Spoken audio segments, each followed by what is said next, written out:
Tonight, age you're still the same by the power of your name. El Shaddai, El Shaddai, come tonight. We will praise and lift you high, El Shaddai.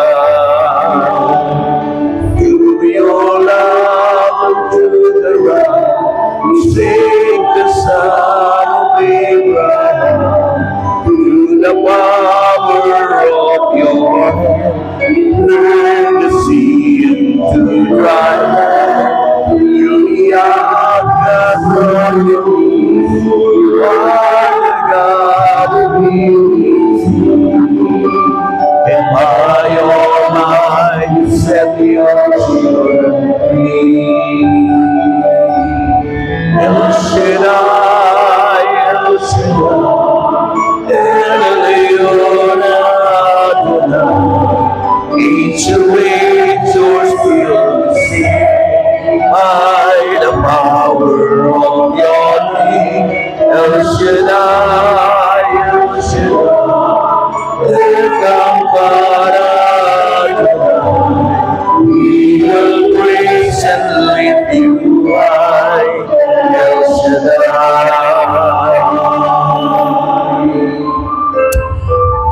Praise God. Hallelujah.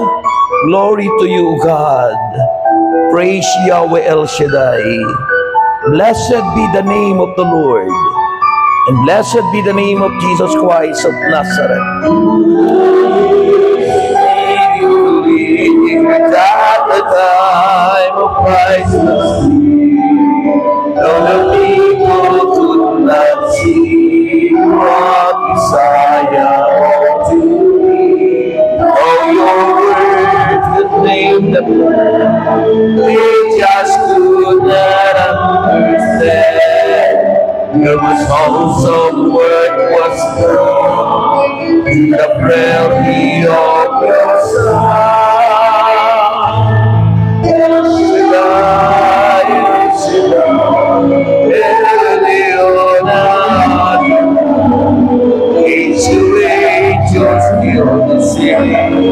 By the power of God, El Shaddai, El Shaddai,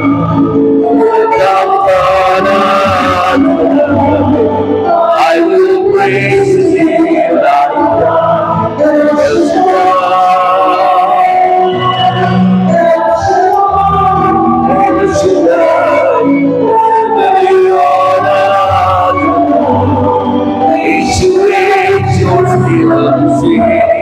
by the power of God, El Shaddai, El Shaddai, I will praise thee like El Shaddai. Hallelujah. We praise you, Father in heaven. We glorify your holy name, Jesus Christ of Nazareth.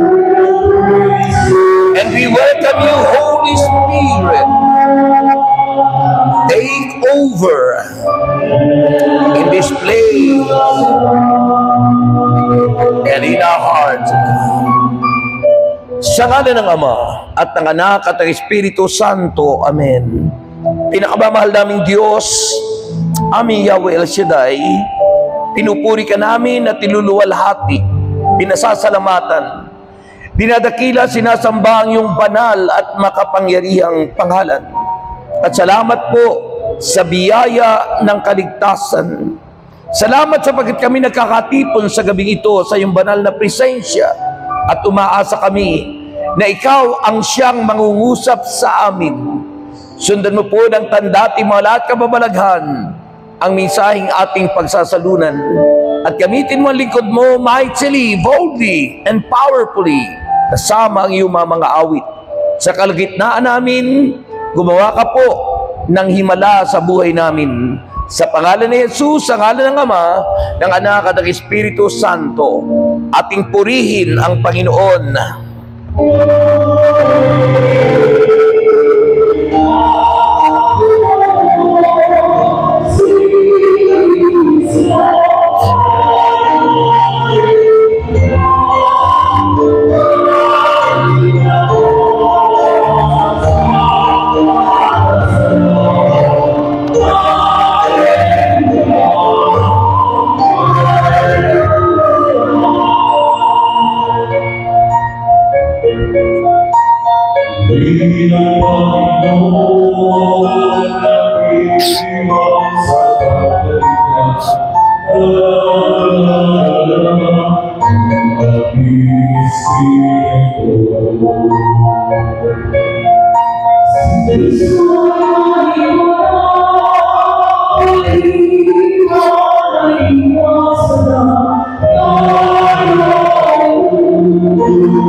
Tanging lakas at pag-asa naririto sa tuwina, nakahandang tulungan ka.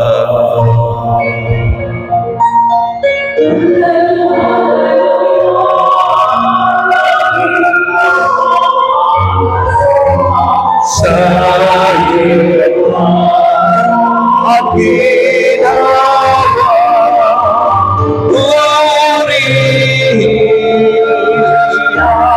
at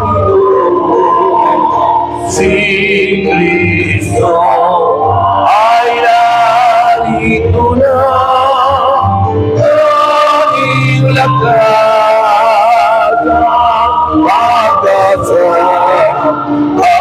Hallelujah, hallelujah, hallelujah,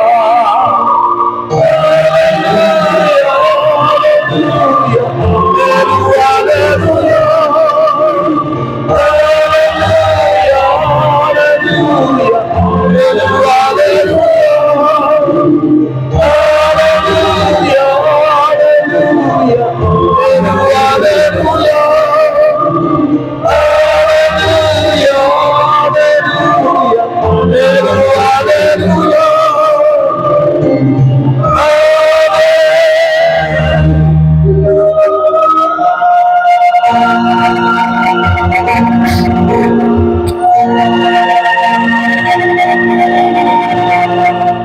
Purihin ang Panginoon, ibigay ang the best, ang pinakamainam, sabay sigaw.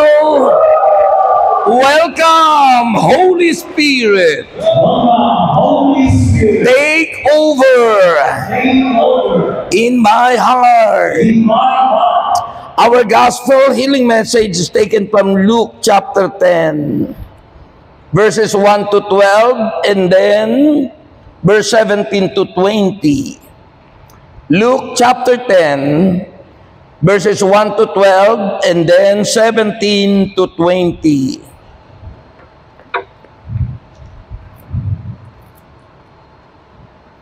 Noong panahong iyon, pagkatapos nito'y pumili pa ang Panginoon ng 72,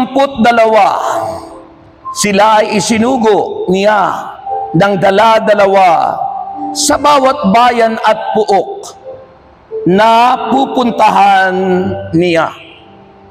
Sinabi niya sa kanila, napakarami ang aanihin, ngunit kukunti ang mga mag-aani. Idalangin ninyo sa may-ari ng anihin na magpadala siya ng mga mag-aani Humayo kayo. Isinusubo ko kayong parang mga tupa sa gilid o sa gitna ng mga asong gubat. Huwag kayong magdala ng lalagyan ng pera, balutan o sandalyas. Huwag na kayong tumigil upang bumati kanino man sa daan. Pagpasok ninyo sa alinmang bahay, sabihin muna ninyo, maghari nawa ang kapayapaan sa bahay na ito. Kung maibigin sa kapayapaan ang nakatira roon, tatanggapin nila ang kapayapaan ninyo. Ngunit kung hindi, ibabalik sa inyo ang inyong pagbabasbas. Makituloy kayo sa bahay na iyon at huwag kayong magpalipat-lipat ng tahanan.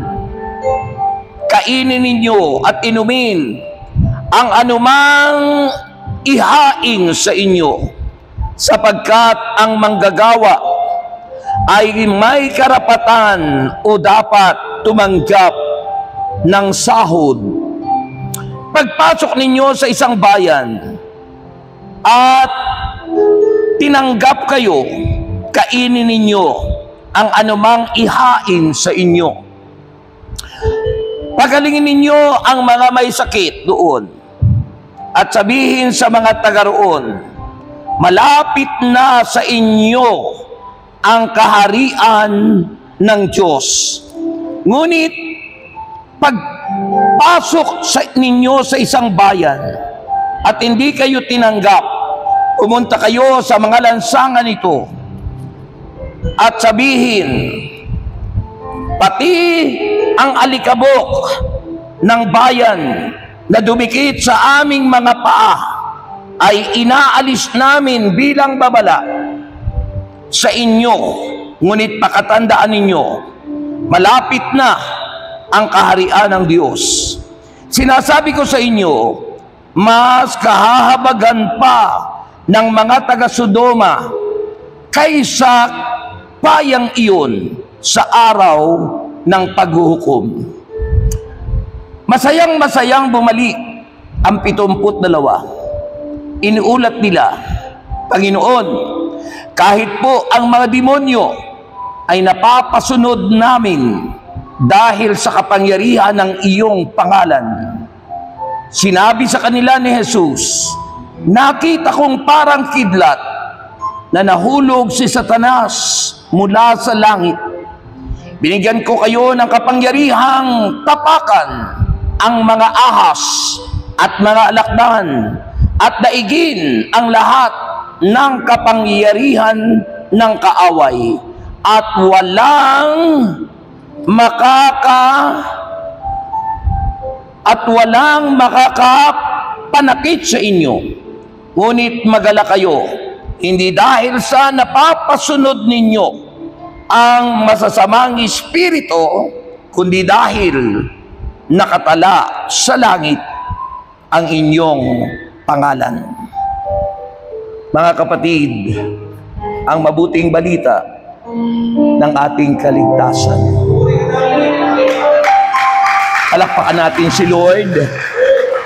Magandang gabi po sa inyong lahat. Magandang gabi po sa inyong lahat. Lahat po na sumagot, answered prayer. Okay, taas ang kamay nyo at dahan-dahang maupo.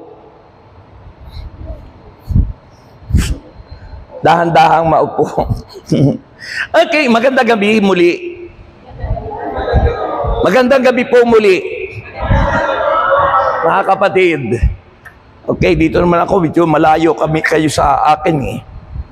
Okay, ilapit-lapit natin para maganda. Ang pag-uusapan po natin, alam natin yung Christ identity. Ano po ba ang pagkakilala nyo kay Kristo? Wala akong kausap. Ano po ba ang pagkakilala nyo kay Kristo? Wala pa rin sumasagot. Tagapagligtas. Ano pa? Ha? Ano pa? Diyos! Nako. Si Kristo ay Diyos. Amen? Naniniwala ba kayo si Kristo ay Diyos? Ayun ang identity ni Jesus. Kaya pag-uusapan po natin dito, siya yung ating authority. Christian authority is Jesus Christ. Naku, wala akong kausap. Amen kayo para kayo ay daluyan ng power ni Lord. No? Kasi yung pag-amen nyo, yung pagsagot nyo, expression of worship yan. Yun ay ipinakikita nyo kay sumasamba. Kasi mula kanina hanggang ngayon, hanggang mamaya, part of worship lahat yan. Kaya ang inyong pag-amen, ang inyong pagpalakpak, ang inyong pagsigaw, at maging yung pagsayaw nyo kanina, paglundag, lahat yan ay expression of worship. At sinasabing, in worship, there is power. In worship, the atmosphere of God's presence is there. Nanduroon yung presence ni God. At kung ang presensya ng Diyos nandyan, may kagalingang nangyayari habang kayo'y nagpupuri sa Panginoon. Kaya, bawat palakpak nyo may power na dumadaloy sa inyo. Amen. Kaya huwag niyong kasasawaan yan. Kasi nagugulat yung iba, bakit dumano lang ako sa gawain, biglang gumaling yung karamdaman? Eh bakit naman mayroong ang tagal-tagal na may karamdaman, di gumagaling? Kasi hindi nagpupuri talaga. Walang expression. Kaya huwag kayong magsasawang magpuri. Huwag kayong magsasawang pumalakpak sa Lord. Okay. Sabihin nyo, okay. So ating pag-uusapan, Christ's authority is our authority. Sabihin nyo, Christ's authority is our authority. Ang kapangyarihan at kakayanan ng Diyos ay atin ding kapangyarihan at kakayanan natin. May taong may power pero walang kakayanan. Na isa katuparan ang power. Mayroon namang may taong may kakayanan pero walang power. Di ba? May mga taong binigyan na ng kapangyarihan pero walang kakayanang isa katuparan yon. Sabi kanina ng Panginoon, nung ang 12 ang 72 ay nag-report na sa kanya dahil sila'y pinahayo niya ng dala-dalawa. At sabi niya, huwag kayong magdadala ng anuman, lukbutan, sandalyas, sisidla ng pera, huwag kayong magdadala. Anong ibig sabihin ng Panginoon noon? Ibig sabihin ng Panginoon, panghawakan natin ang pananampalataya sa Kanya. Walang sumagot. Ibig sabihin noon, panghawakan natin ang pananampalataya sa Diyos, sapagkat siya ang pinagmumula ng lahat. Siya ang pinagmumula ng pera. Siya ang pinagmumula ng buhay. Lahat-lahat ang may-ari ang Diyos. Kaya sabi niya, huwag kayong magdadala ng anuman, lalagyan, sandalyas, anumang mga daladalahan. Sabi niya doon, kung kayo'y patuloyin sa isang tahanan, sabihin niyo kaagad na sumainyo ang kapayapaan. At kung sila ay may pananampalataya, tatanggapin nila yung kapayapaang daladala nila. At kung hindi naman tumanggap, sabi ron, at pumunta kayo sa ibang bahay, at anumang ihain sa inyo, ay kanin ninyo. Anumang ipainom sa inyo, inumin nyo. Paano kung lason? Hindi na tayo maano. At sabi ron, ang hindi tumanggap ng kapayapaan, sabi ron, pumunta kayo maging sa buong bayan, at ipagpag nyo. Alisin nyo yung mga alikabok na dumikit. Lahat-lahat doon. Ibig sabihin, inire-reject, hindi tinatanggap. At sino ang pinatutungkulan ni Jesus patungkol dito? Sino ang pinatutungkulan ni Jesus? Ang mga Israelita na inireject si Jesus. Ang mga Hudyo, ang mga kababayan ni Jesus na hindi tinatanggap si Kristo.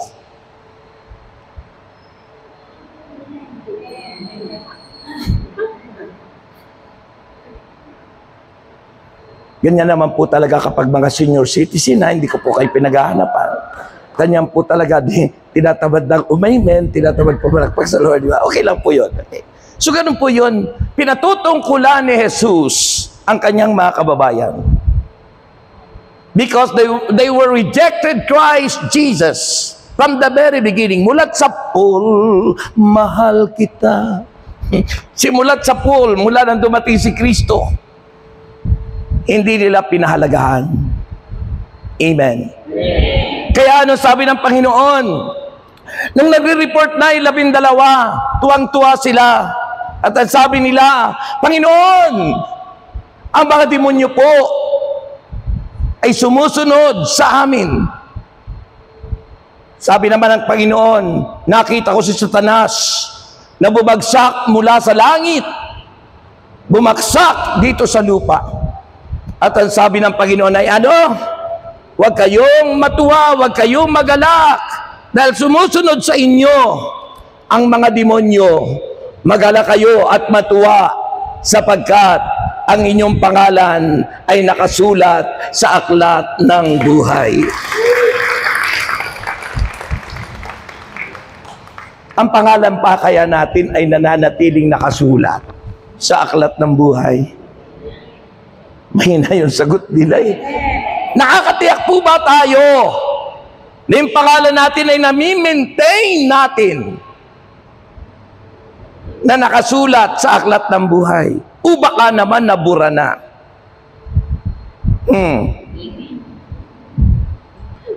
O baka naman nabura na? Ha? Hindi po. Mayroong pinapahiwatig ang Panginoon sa mensahe, no? Sabi niya dito sa umpisa, marami ang aanihin ko, kunti ang mag-aani. At ang sabi niya, idalangin niyo sa may-ari ng ubasan na magpadala sila ng mga mag-aani. Magpadala. Yun ang nakakalimutan minsan ng marami. Yung humingi ng tulong sa Diyos. Diba? Yun ang nalilimutan natin minsan. Yung tayo humingi ng anumang bagay sa Diyos. Nasabi ng Panginoon, kung tayo may pananampalataya, anuman ang hindi natin sama sa pangalan ni Jesus, ay ito'y ibibigay at ipagkakaloob niya sa atin. Sinabi pa ng Panginoon, huwag kayong magpalipat-lipat ng bahay. In spiritual life, huwag kayong palipat-lipat ng iba't ibang sekta. Kaya nawawala ang mga mag-aani. Sa spiritual, ibig sabihin, gusto ng Panginoon manatili ka kung saan itinayo ni Kristo ang kanyang iglesia. Hindi po sa Quezon City. Okay? Iglesia, it means ecclesia, those who are called out. Ecclesia, the people of God, the followers of Christ, that they know the identity of Christ, that Christ is God. Hindi tao lang. May mga nagsasabi sila, iglesia ng Panginoon, pero hindi naman tinatanggap ang identity ni Kristo bilang Diyos. Mahina. Kaya, mahalaga po mga kapatid. And this authority is the right of Jesus to speak. Ang Panginoon ay magsalita at gumawa. Act on His Father's behalf. Yung ginagawa niya ay mula sa Ama. Hindi galing sa Kanya. Galing sa Ama. Tulad ng pagpapatawad in forgiving sin, pronouncing judgment, yung tungkol sa hatulan, and promising eternal life to those who believe in Him. Ang pangakong magkakamit tayo ng buhay na walang hanggan.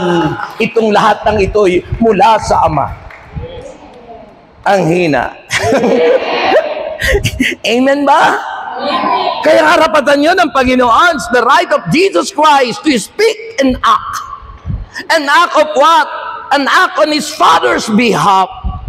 Tayo naman, tayo nagsasalita, in behalf of our Lord Jesus Christ. Ha? Bakit? Alam mo, may portion ng Biblia, sinabi ng Panginoon, I think that is in Matthew.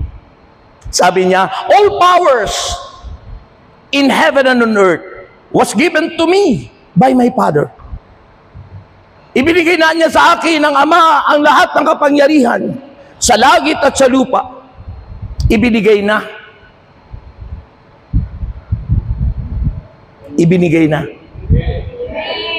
Ibinigay na. At lahat ng tumanggap kay Kristo, ang kapangyarihan yon ay nando na sa lahat ng tumanggap sa Kanya.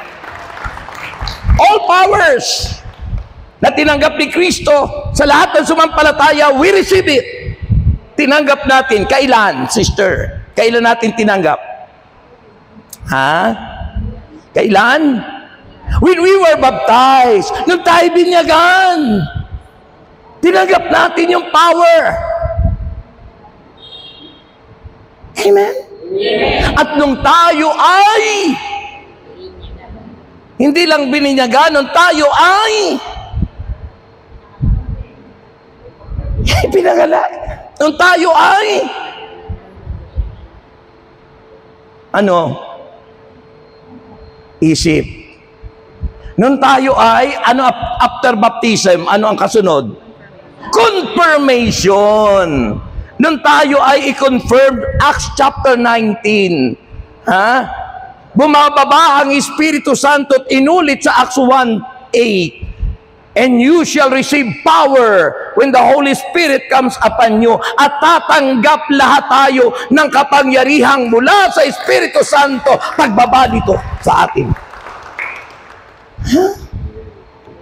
You shall receive power. So tinanggap na natin yon. Bakit? Ang liwanag doon sinabi kanina ng Panginoon, nakita niya ang demonyo'y bumagsak sa lupa. If you don't exercise the power from on high that God gave unto us, patatalo ka. Patatalo ka. Hindi nyo alam yung demonyo nandyan? Kaya binigyan tayo from the very beginning that we were baptized, nang tayo binyagan. Ibinigay na yon. Bakit?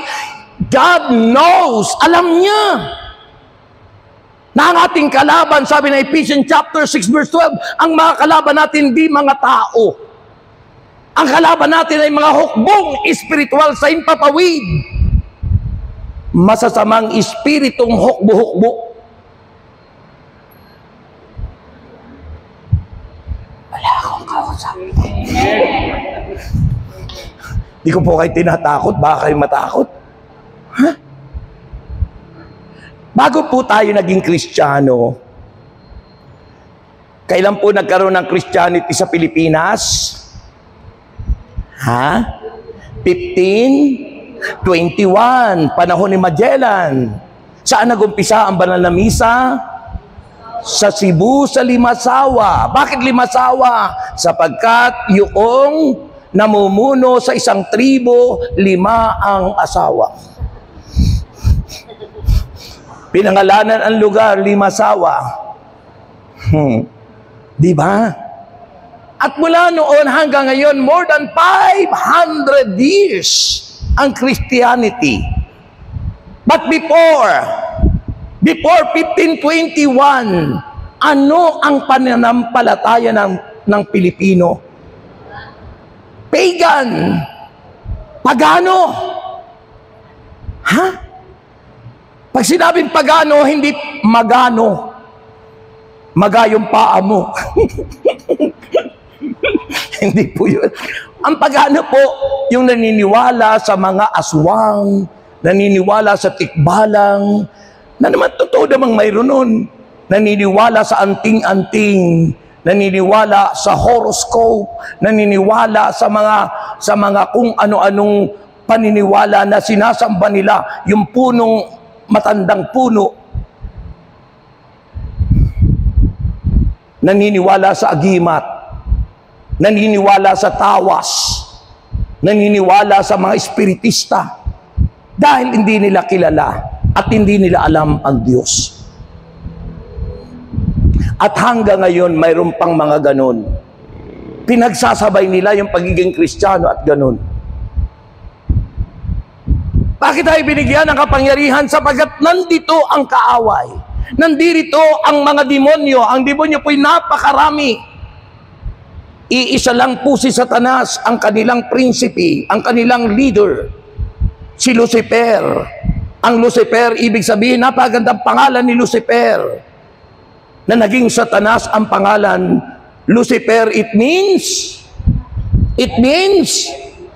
bearer of light. Lucifer, luces means light, kaya may luces eh. Lucifer, it means bearer, tagapagdala ng liwanag. Pero nung siya'y sumuway sa Diyos, ibinagsak siya at naging Satanas. Sabihin mo sa iyong katabi, Satanas. Sabihin mo, hindi ikaw yun. Amen? Sipin mo, naging Satanas, naging bearer of darkness. Darkness in Bible, it means sin, kasalanan.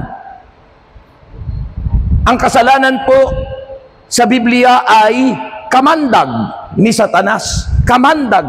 Ang kamandag galing sa ahas. Sa umpisa si Satanas, ahas. Serpent. Kaya ang ahas may kamandag. Ang kamandag ni Satanas, kasalanan. Kapag tayo'y laging gumagawa ng kasalanan, andun yung kamandag ni Satanas. Kumikilos pa rin. Kaya tayo binigyan ng kapangyarihan upang labanan ang lahat ng yun. Wala akong kausap. Amen? Ano ang sabi ng Bible? Sabi po ng Biblia, Marcos 16, mula sa talatang 15 hanggang sa sumusunod. Mark chapter 16, from verse 15 to the following verses. Ang sabi ng Biblia doon, ang sino mang sumampalataya at nabautismuhan ay maliligtas. Kaya mahalaga ang bautismo. Mahalaga ang binyag. Ngunit ang hindi sumampalatayaan niya ay parurusahan. Saan? Sa impyerno. At ang mga sumasampalataya, sabi niya, ay magtataglay ng ganitong tanda. Sabi niyo tanda. Tanda. Hindi matanda. Iba po yung tanda. Ang ibig sabihin ng tanda, sign. Mayroong sign, mayroong palatandaan. Ang mga anak ng Diyos ay may tanda, may palatandaan. So, ang mga sumasampalataya ay magtataglay ng ganitong tanda. Ang tanda ng tumatanda, nag-uubani, nakakalbo, nasisira, ang kumukulubot, yung po sign. Sign na tayo'y tumatanda na. Pero sa mga sumasampalataya, ang tanda o sign ay kapangyarihan. Tinanggap natin nung tayo binyagan. Magtataglayan niya kayo ng kapangyarihan sa pangalan ko, pangalan ni Jesus. Makapagpapalayasan niya kayo ng mga anong asawa? Makapagpapalayas ng mga bakit tayo takot na takot manggitin yung demonyo? Dapat laksan niyo pa nga eh. Makapagpapalayas ng mga yun. Tayong lahat makapagpapalayas ng mga demonyo. Ha? Pag tayo hindi malakas ganun, parang natatakot pa tayo. Ha? Hindi tayo makalaban sa demonyo. Hindi natin ginagamit yung ating power and authority, which is the Lord Himself, si Kristo mismo. So sabi doon, ha? Magtatagal sila ng kapangyarihan sa pangalan ko, makapagpapalaya sila ng mga demonyo, sila ay magsasalita ng ibang wika. The gift of tongues. The gift of tongues. Hindi po yan nauunawaan ng mga demonyo. Kaya pag nagsalita po ng gift of tongues, ang mga charismatic, ang mga demonyo ay nagsisilayas. Sabi nung isang araw, ang salita ng demonyo, sabi kay Jesus, anong pakialam mo sa amin? Yung salitang nagsasabi, anong pakialam mo sa amin? Salita ng demonyo yun. Pag pinagsabihan ka ng asawa mo, lalo na kung ikaw ay nagpapaalala sa asawa mo, tapos sasabihin ng asawa mo, anong pakialam mo sa akin? Salita po ng demonyo yun. Ibig sabihin, may demonyo po yun. Totoo yan. Nasa sa Biblia. Ha?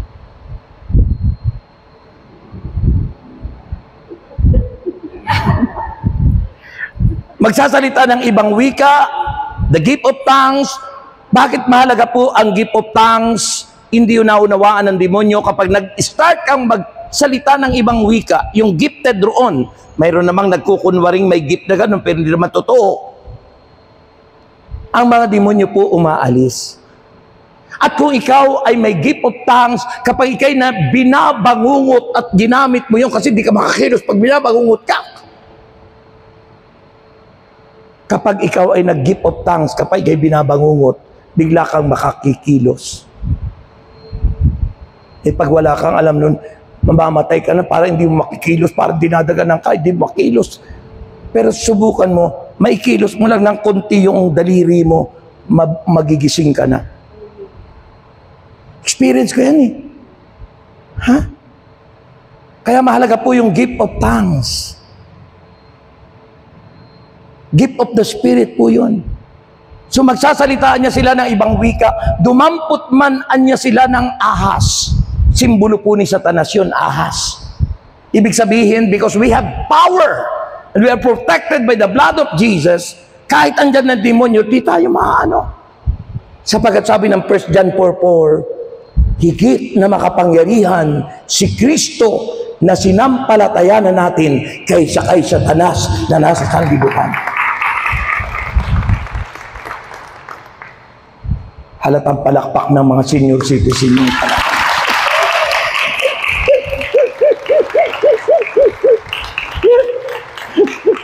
Halata, ano? Ayun po, ano?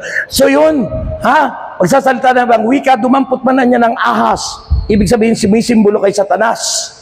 Uminom ng lason, ibig sabihin, andyan man yung panunukso ng demonyo, sapagkat ang lason, kamandag ng ahas, kasalanan yun. Uudyok kang magkasala. If you have that power and we are protected by the blood of Jesus, hindi dapat tayong matangay nun. Dumampot pa ng aso, uminom ng lason, hindi sila maaano. At ang sabi ron, at ang sino man niya na mapatungan ng inyong mga kamay, ang mga may sakit, ay gagaling! Gagaling! Gagaling! Gagaling! Yan ang sinasabi ng banal na aklat. Mark chapter 16, from verses 15 to the following verses hanggang 20. Yun dapat ang exercising power and authority. From the very beginning, mulat sa pool ng tayo'y binyagan, na tinanggap natin ang kapangyarihan, na ang kapangyarihan yun ay walang iba, kundi si Kristo mismo, na sinampalatayanan nating lahat. Kaya nga, ang powerful prayer, ang makapangyarihang panalangin, ay ang pangalang kompleto ni Hesus Kristo. Isang kasaysayan po na ako po ay na-experience ko. Ako po ay nag-outreach sa San Jose del Monte, Bulacan. Usually natatapos ang gawain alas 9. Nung matatapos na po, sumakay kami sa FX. Nag-cross kami sa highway para magpalagay ng gasolina. Biglang may dumarating na napakalaking truck, yung kinakargahan ng mga lupa. Malapit na sa amin, kami mababangga. Lahat kami nagtaas ng kamay at sabay-sabay na sumigaw, in Jesus Christ's name. Alam nyo, yung pagsigaw ng in Jesus Christ's name, alam nyo po, yung sasakyan, ito yung sakyan namin, andyan. Mga ilang pulgada na lang ang layo. Tumigil ang truck na yun dahil sa kapangyarihan ng pangalan ni Jesus. Kaya wag niyong pababayaan na hindi niyo banggitin ang pangalan ni Jesus. That in the name of Jesus, Philippians chapter 2, ano sabi ron? Every knee shall bow, every tongue confess that Jesus Christ is Lord. Diba? Dahil si Kristo niya, bagamat siya'y Diyos, hindi nagpumilit na makapantay ng Diyos. Hinubadaan niya ni Kristo ang kanyang pagka-Diyos. In other words, hindi po tulad ng damit na pag hinubit, wala na sa kanya. Ang ibig sabihin ni Kristo doon ng Biblia na hinubad, hindi pinagtuunan. Sa halip na pagtuunan yung pagiging Diyos niya, yung pagiging tao niya. Because the nature of Christ is two. Human nature and divine nature. Diyos na totoo at taong totoo. At nang bumaba sa lupa, naging tunay na tao. Pero hindi na nangulugang wala na yung pagka-Diyos niya. Andun pa rin. Hindi lang niya binigyan pansin yun. Bakit? May gagawin siyang misyon to save mankind. Iligtas tayong lahat. At anong nangyari? Sabi ron, dahil yun ay nagpakumbaba, nagpakababa. Ano sabi ron? Siya'y binigyan ng pangalang higit sa lahat ng pangalan. Ano pat ang lahat ng nasa langit at nasa lupa ay maninikluhod sa Kanya at sasabihin ng lahat na si Kristo ay Panginoon at Diyos. At the end of the day, at the end of the world, lahat ay magsasabing si Kristo ay Panginoon at Diyos. Di ba the word? Every knee shall bow. Lahat ng tuhod sa Kanya'y luluhod. Lahat ng labi sa Kanya'y magsasabi. Eh paano yung mga nire-reject si Kristo? Mapapahiya silang lahat. At the end of the time, dahil ang lahat ng tao'y pag-iisahin sa iisang pangalan, ang pangalan ng ating Panginoong Hesukristo. Kaya nga ang pangalan ni Kristo ay tinawag na universal. And you know what is the word universal? Katolo. Anong ibig sabihin ng katolo? Katoliko. Anong ibig sabihin ng katoliko? Universal. Anong ibig sabihin ng universal? Pangkalahatan. At yun ay si Jesus. Purihin si Jesus. Purihin si Jesus. Sabi nung iba, bakit ang inyong iglesia, ang inyong simbahan, ay hindi pangalan, walaan niya sa Biblia? Kasi gusto nila mababasa. Gusto nila mababasa letra por letra. Eh, ang liwaliwanag ng ibig sabihin ng katoliko, universal, pangkalahatan. Sabi sa Book of Romans, laganap. Laganap. Kaya, dapat alam mo yan, na darating ang panahon, lahat silang nagsialis dito ay babalik at ang lahat ng nasa langit, nasa lupa, nasa ilalim ng lupa, lahat sila ay luluhod at magsasabing si Kristo ay Diyos at Panginoon. Amen! Ano sasabihin ng lahat? Sasabihin ng lahat, every knee, sabay-sabay, every knee shall, laksan nyo, every tongue that Jesus Christ is Lord. Ayun, purihin ang Panginoon. Amen! Kaya makikita nyo, I have 3 lessons that you need to take home for tonight.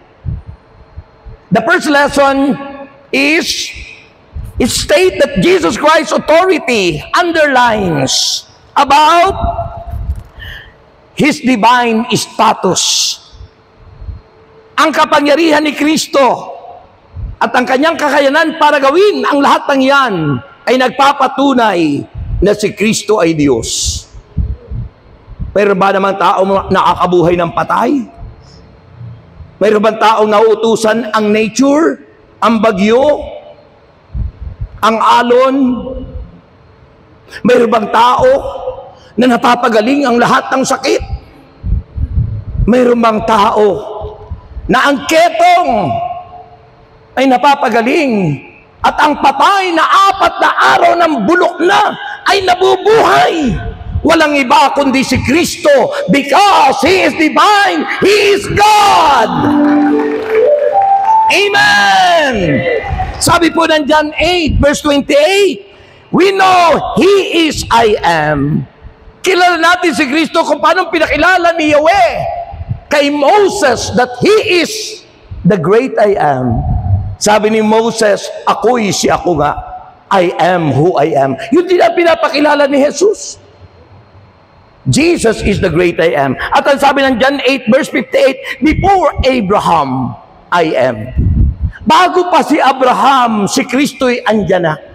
At sinabi pa ng John 1:1, in the beginning was the Word. Sa pasimula ay salita. Kailan ba nagumpisa ang salita?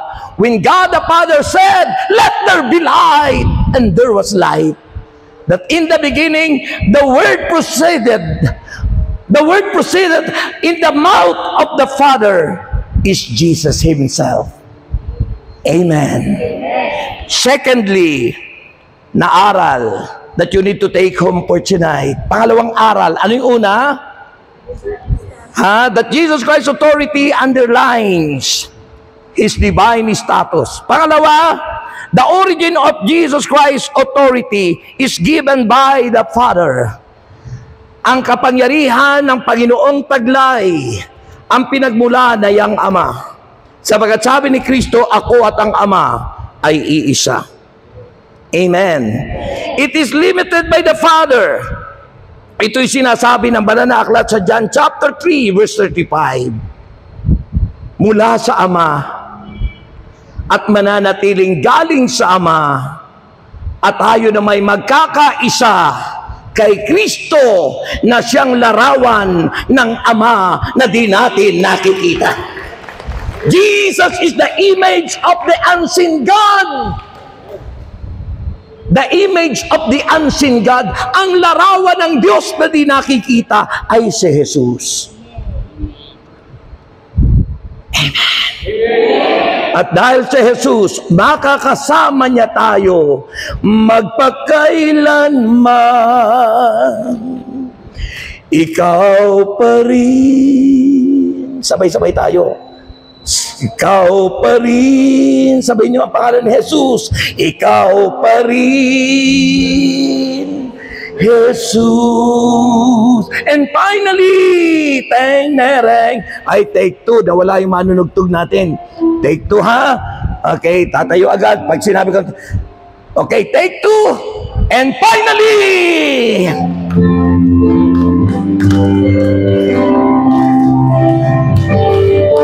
anong kagalakan ang ating nadarama sa tuwing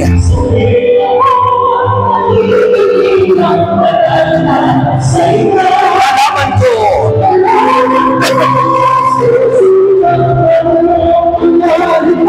sa gabay taas ang kamay. Finally, ako ngayon bagong buhay.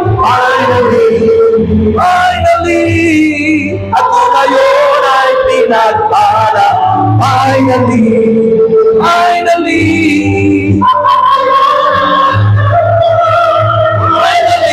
sabay-sabay. Ang buhay ko ngayon, ang buhay ko ngayon, sisilbing ng biyaya. Kung may pagsubok, ay hindi alintana. Ako'y punong-puno.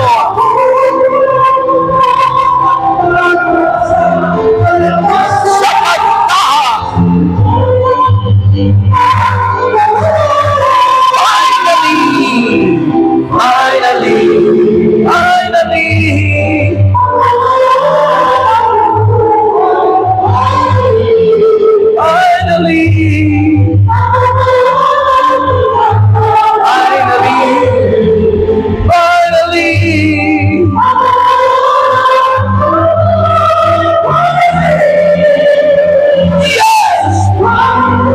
Finally,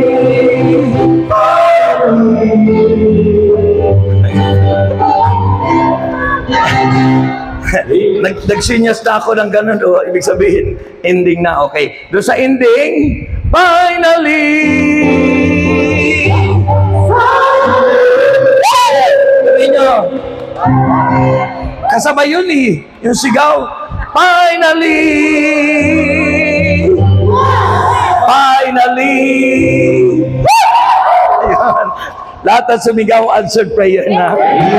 So, finally, the third lesson that you need to take home for tonight, the first lesson is the power and authority of Jesus Christ is underlined in His divine nature, yung kanyang pagka-Diyos. Pangalawa, the divine authority and power of Jesus Christ is given by the Father. And finally, panghuli, the authority of Jesus Christ is seen in His work. Ang kapangyarihan ni Kristo at ang kanyang kakayanan ay nakikita sa lahat ng kanyang ginagawa. Kaya dapat tayo ganun din. Sa lahat ng ginagawa natin ay dapat nakikita si Jesus. Hindi yung demonyo yung nakikita sa ating araw-araw na ginagawa. Baka yung demonyo ang nakikita kasi inililista natin yung mga verses pero tinataya naman sa weteng. Hindi po ganun. Sa araw-araw na ginagawa ng Panginoon, nakikita sa Kanya na magagawa yung kapangyarihan. Sabi ko kanina, over nature, kung saan ang Panginoon nakasama mga alagad, inaabot ang bagyo sa dagat, doon po, Matthew 24, Matthew chapter 8, verse 22 to 27. Pagkatapos doon, natakot ang mga alagad kasi lulubog na ang bangka. Ano ang sabi ng Panginoon? Bakit kayo natatakot? Kay liit ang inyong pananampalataya. At sinaway ng Panginoon ang bagyo. Huminto yung hangin at bagyo, huminto pati alon, at ang Panginoon natulog na habang naglalakbay sila.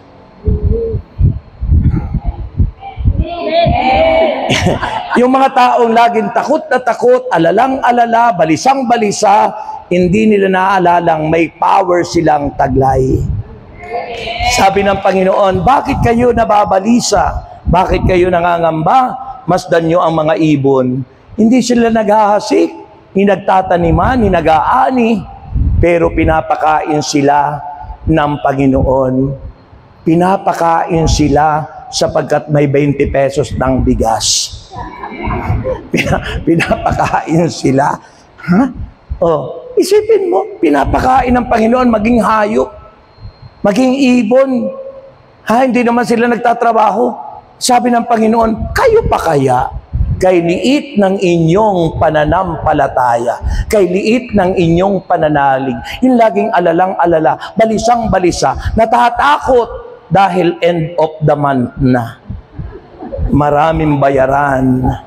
Bill sa tubig, bill sa kuryente, bill sa internet, lahat, pati bill lumalaki na. Pero yung katapusan ng daigdig, hindi natatakot dahil hindi naghahanda.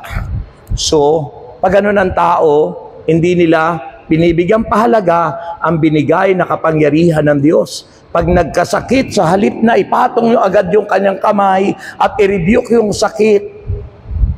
Anong iisipin agad? Pera, doktor, lahat yan. Di ko sinasabing masama yun, pero unahin natin ang Diyos. Unahin natin gamitin yung kapangyarihang binigay sa atin. Ako po, magsi-70 years old na sa December. Pero ang tingin nila, parang ako'y 37 pa lang. Kumain ako sa isang restaurant doon sa Tropical Hut sa Makati. Nung binibigay ko po yung aking senior ID, hindi niya tinatanggap. Kasi sabi niya, ay hindi pa raw ako senior. Sabi ko, tingnan mo yan. Hindi sila makapaniwala. Magse-70 years old na ako. At simula po noon hanggang ngayon, never akong na-ospital. Nagpa-check up lang sa mga klinik at doktor. check up lang. Pero thank God, pinagpapasalamat ko yun sa Diyos na hanggang ngayon, hindi ako nakukumpine sa hospital. Nawa po tuloy-tuloy yun hanggang katapusan ng buhay ko. Eh bakit minsan na-hospital ka agad? Kasi iniisip, hindi agad. Kasi ako pag naramdaman ko po, medyo sumasakit yung tiyan ko, nire-review ko agad, in the name of Jesus Christ of Nazareth, Gaba! Lumayas ka! Hindi yung parang hindi man lang sigaw nyo, sa pangalan ni Jesus, lumayas ka. Paano lalayas yung demonyo? Nilalambing mo pa yung demonyo eh. Nilalambing mo pa. Sigaw niya, in Jesus name, get out! Lalayas yung demonyo. Diba pag sinigawan nyo yung mister nyo, lumalayas, ano? Di ba lumalayas yung mister nyo kapag sinisigawan nyo? Ako, hindi pa nasigawan ng asawa ko. Dalawa na yung naging asawa ko, never ako nasigawan. Minsan ako pa nga sumisigaw. Nang praise the Lord. Ano? So yun po ang pinaka-final. Ano? Kailangan po tandaan nyo, gamitin po natin ang power and authority in Christ over sickness. Kung paano ang Panginoon nangaral pagkatapos lahat ng may sakit ay sumunod sa Kanya. At ang lahat ng may sakit ay pinagaling. Sabi doon sa binasa nating gospel, na sila'y pinahayo ng dala-dalawa, 72 sila. Sabi ng Panginoon sa kanila, pagalingin ninyo ang mga may sakit doon. Pagalingin ninyo. Bakit? Binigay na sa atin yon kapangyarihan, palayasin lang mga sakit po, demonyo yan. Kaya hindi nyo pwedeng angkinin yan. Hindi nyo pwedeng minamahal nyo yung inyong sakit. Never ko sinasabi ng ako may sakit ako. Huwag mo sabihin may sakit ka. Sabihin mo wala kang sakit. Rebuke it again. Rebuke it in Jesus Christ's name. Wala kang sakit. Bakit? Di ba madalas sinasabi ng punong likod, kung ano yung isipin, kung ano yung sabihin, may power yun. Yun ang mangyayari sa inyo. Kung sinasabi nyo kayo'y matanda na, talagang tatanda na kayo. Kaya sinasabi ko, bata pa ako. Oo, totoo. Sinasabi natin, and finally, mga kapatid, sabi ron? Not over only sickness, but, maging yung paralitiko, at ang 12 taong babaeng dinudugo. Mababasa po yun sa Luke 8:43 and the following. 12 taong dinudugo. Ngayon, duguin ka lang ng 3 araw, patay ka na yan. Mga 1 araw nga, patay ka na. 12. 12 taon dinudugo, hindi naubusan ng dugo. Kapag ako'y nagbabasa roon, ang likot ng isipan ko, ano kayang itinapal noon para hindi lumusot yung dugo? Kumot?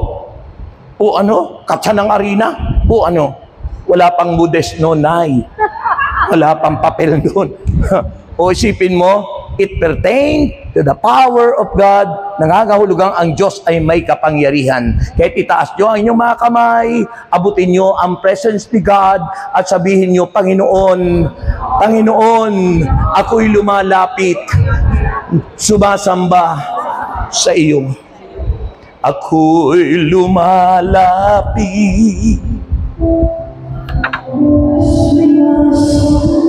nagpupuri sa iyo, Ama. Luwalatiin ka.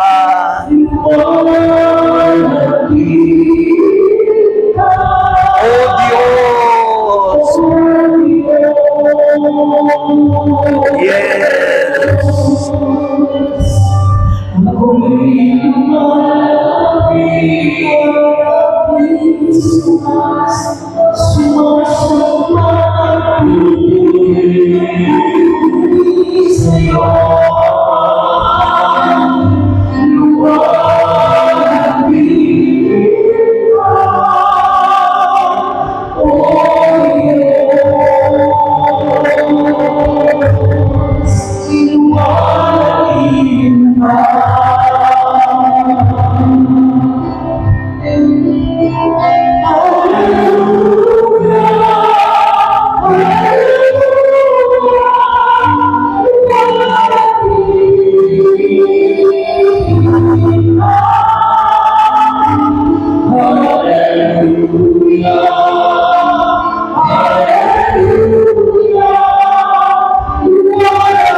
Let's pause for a while.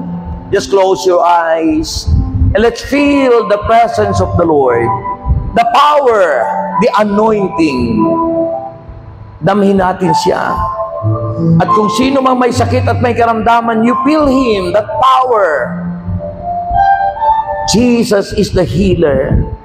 Pinagagaling ka na niya. Angkinin mo na pinagagaling ka na niya. You feel Him, that power, that Jesus heal you. That Jesus is the healer na pinagagaling ka ngayon. Tanggapin mo ang kagalingan. Ipatong mo ang iyong kamay sa bahagi ng katawan mo na mayroong nararamdaman. Saan man bahagi, just lay your hands upon that part of your body. At anumang karamdamang yan, sa makapangyarihang pangalan ng ating Panginoon Jesucristong taga Nazaret, sinasaway natin yan, tinataboy natin yan sa apoy ng impyerno. Get out! Go to the lake of fire! And I claim, Lord God, your healing, your deliverance power, Lord God, in the name of Jesus. And Father, always cover us with your precious blood. Make us holy, worthy, O Lord God, and covered us with your precious blood. Huwag nang babalik pa ang sakit na yan. Sa ngalan ni Jesus. Anong sagot? Anong sagot? Sabihin mo ngayon, I am healed. Magaling na ako. Sabihin mo ngayon, I am strong. Malakas na ako. Sabihin mo ngayon, I am rich. Mayaman na ako. At sabihin mo ngayon, I am victorious. Mananagumpay na ako. Sa ngalan ni Jesus. Anong sagot? Taas ang lahat ng inyong mga prayer request at ang inyong mga bag, wallet, passport, papeles. Itaas niyo po sa Panginoon. Ama naming Diyos, kami nagpapasalamat. Basbasa ng mga bagay na ito. Panyo, asin, langis, Biblia, wallet, bag, passport, papeles, maging tubig at anumang bagay namin tinataas sa iyo. I-bless mo po ito. Pagpalain mo, Panginoon. At tinagin ko po lahat ng aming mga prayer request ay answered prayer. At ibabalik mo ang aming mga alatandog, siksik, liglig at umaapaw, Lord. As we sing, thank you, Lord. Salamat, Panginoon. Let us give thanks. Habang kinukolekta, kolektahin na po, and let us give thanks.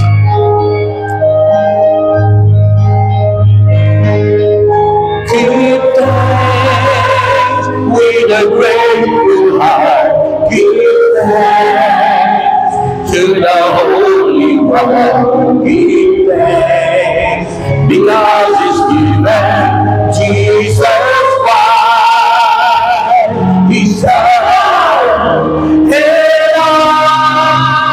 Let the weak say, I am. Oh, let the poor say, I am. Because of what the Lord has done for us. And now, let the weak say, I am. Let the poor say, I am. Because of what the Lord has done for us. Give thanks. Give thanks and praise. Give thanks, Lord.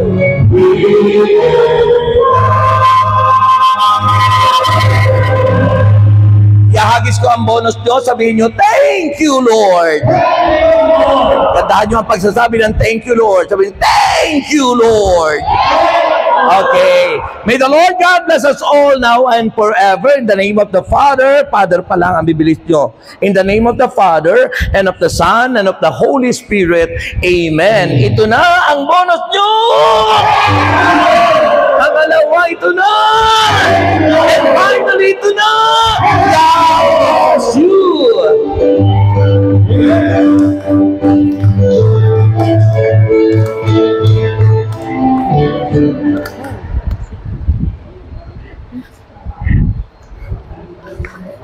Thank you po, Brother Rex. Amen.